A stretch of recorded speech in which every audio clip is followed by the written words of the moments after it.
बिनडोक राजकारणी आहे उद्धव ठाकरे. जनमानसाची प्रतिमा मलिन झाल्यावरही आणि जनतेचा कौल विरोधात गेल्यावरही ते दुरुस्त होत नाहीये.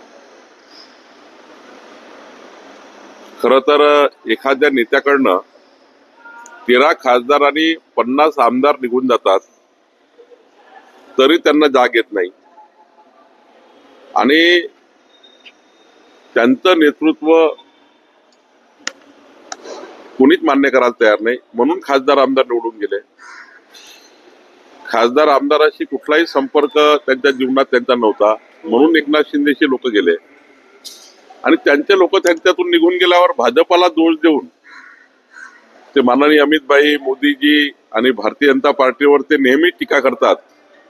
आत्मपरीक्षण केलं पाहिजे की आपण कुठे चुकलो आहोत. जर त्यांनी आमदार खासदारांना योग्य वागणूक दिली असती तर ही परिस्थिती महाराष्ट्रात नसती.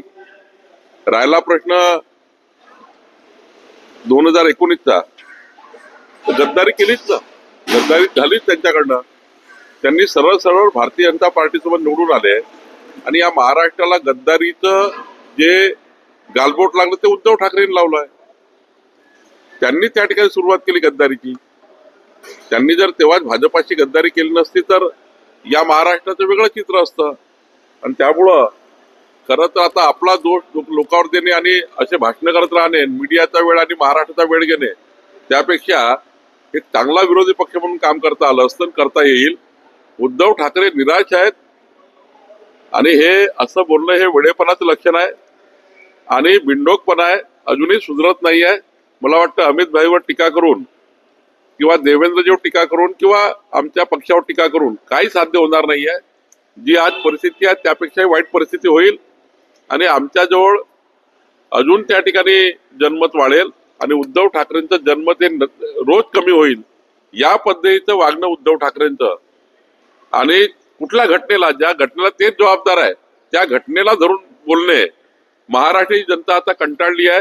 महाराष्ट्राची जनता उद्धव ठाकरेंच्या बोलण्याला कंटाळली आहे.